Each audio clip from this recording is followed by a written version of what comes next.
Hello children, once again welcome to Unit 1 3 questions part 2. In the second part, the king turned round and saw a bearded man running towards them. So the king saw a bearded man running towards them. His hands were pressed against his stomach from which blood was flowing. So that man was pressing his hand towards his stomach from which blood was flowing, means he was bleeding. When he reached the king, he fainted and fell to the ground. So when he came near the hut of the hermit, he fainted, means he lost conscious and fell to the ground. The king and the hermit removed the man's clothing and found a large wound in his stomach. So they removed that man's clothing and they saw that a large wound in the stomach of that bearded man. The king washed and covered it with his handkerchief. So that king washed his wound and covered it with his handkerchief, but the blood would not stop flowing. So the king redressed the wound until at last bleeding stopped. So the king keep on cleaning the wound until the bleeding stopped. The man felt better now and asked for something to drink. So the king brought fresh water and gave it to him. By this time the sun had set and the air was cold. So it was evening time, the sun had set and there was a cool air blowing. So the king with the hermit's help carried the wounded man into the hut and laid him on the bed. So this bearded man was put on the bed with the help of hermit by the king. The man closed his eyes and lay quiet. As he was wounded, he wanted to rest. The king, tired by his walk and the work he had done, also lay down on the floor and slept through the night. So the king also lay down on the floor and slept through the night. So when he awoke, it was several minutes before he could remember where he was or who the strange bearded man lying on the bed was. So he, after some time, he woke up and saw where he was, who was the bearded man. Forgive me, said the bearded man in a weak voice. So now this bearded man seek forgiveness from the king. When he saw the king was awake. So when he saw the king, he asked to forgive him. I do not know you and have nothing to forgive you for, said the king. So on seeing this, the king told the bearded man that he do not know him and why he was asking his forgiveness. You do not know me, but I know you. So for that, the bearded man told that you do not know me, but I know you. I am that enemy of yours who swore revenge on you because you put my brother to death and seized my property. So that bearded man told the king that I am your enemy and I swore to revenge on you, means I wanted to take revenge because you put my brother to death and you seized, means taken away all my property. I knew you had gone alone to see that hermit. So I got the information that you had come to the forest to the hermit alone. So I made up my mind to kill you on your way home. So I decided to kill you to take revenge when you return home. But the day passed and you did not return. But too much time passed, you did not return. So I was waiting for you to kill you, but the day passed and you did not return. So I left my hiding place. So I have hidden in a secret place, and when you did not come, I came out of my hiding place, and I came upon your bodyguard who recognized me and wounded me. So your bodyguard recognized me and they wounded me. I escaped from him, but I should have died if you had not dressed my wound. So this bearded man told that you dressed me, so I am now all right. I wished to kill you and you have saved my life. So I wanted to kill you, but you saved my life. Now, if I live, I will serve you as your most faithful servant and will order my sons to do the same.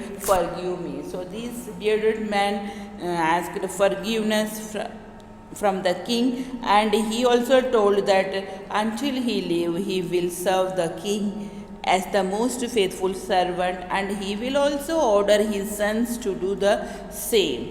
The king was very happy to have made peace with his enemy so easily. So now the king was very happy because he has made peace with his enemy very easily and to have won him over as a friend. Now this bearded man and the king become friends. He not only forgave him but said he would send his servants and his own doctor to look after him. The king promised him to send a doctor to look after him, and he promised to give back the man his property. So the king also promised the bearded man to give him back all his property. So leaving the wounded man, the king went out of the hut and looked around for the hermit. So now the king left that wounded man and he went out in search of the hermit. Before going away, he wished once more to get answers to his questions. Now the king wanted to leave the hermit's place, so he wanted to meet him again, and once again he wanted to get answer to his question. The hermit was on his knees sowing seeds in the beds that had been dug the day before. So he saw the hermit was sowing seeds in the beds, in the ground, so which the king and the hermit had dug day before. The king went up to the hermit and said, "For the last time I beg you to answer my questions, wise man." So he asked the hermit that he has come to him to get answer for his questions for the last time. "You have already been answered," said the hermit, still bending down to the ground and looking up at the king as he stood before him. So the hermit told that you have already been answered, means you have already got answer for your questions. And on saying this, he keep on bending to the ground, means he keep on sowing the seeds in the ground. "How have I been answered? What do you mean?" So the king told, "How I have been answered means how I got answers. What do you mean? What do you want to say? Do you not see?" replied the hermit. "If you had not pitied on my weakness yesterday and had not dug these beds for me, you would have gone away." So the hermit told that if the king had not pitied on his weakness yesterday and had not dug those beds for him, he would have gone away. Means the king, if he had not helped him, he might have gone away. So then that man would have attacked you, and you would have wished you had stayed with me. So the hermit told, means the hermit ने कहा, अगर तुम मेरी मदद नहीं करते तो तुम जा चुके होते कल, और अगर तुम जा चुके होते तो वो आदमी तुम पे हमला कर सकता था. So the most important time was when you were digging the bed. So the most important time for you was the time when you were digging the bed. And I was the most important man. So at that time, most important man was me, and to do me good was your most important business. So you did good to me, means you helped me in digging the bed. So that work was the most important work. So afterwards, when the man ran to us, the most important time was when you were caring for him. So when that man came to you, at that time you helped him in dressing him wounds. So if you had not dressed his wounds, he would have died without having made peace with you. So, if you had not helped him, he might have died. So, without having made peace with the king. So, he was the most important man at that time. And what you did for him was the most important business, means what the help done by you to the bearded man was the most important work. So remember then. So after saying this, the hermit said that remember that there is only one time that is important, and that time is now. So the time when you are doing any work, that time is most important time.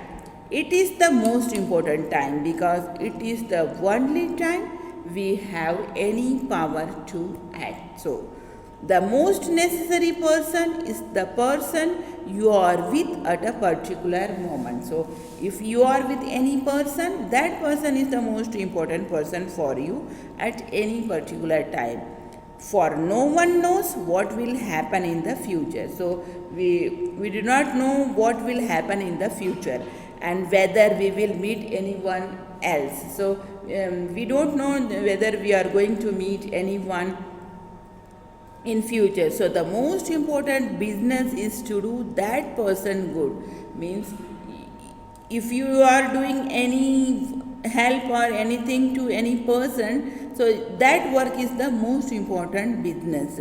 So because we were sent into this world for that purpose alone. So here ends the story. So the hermit is saying that we are sent in this world for doing good to others. So from this story we learn that the most important time is to do anything is now, because we have the power to act only in the present moment. So the most important person is the person who are with you at a particular time. So no one knows what will happen in the future or we will meet anyone else. So the most important business is to do good deeds, because we were sent to this world for that purpose only. So this is a very interesting story written by Leo Tolstoy.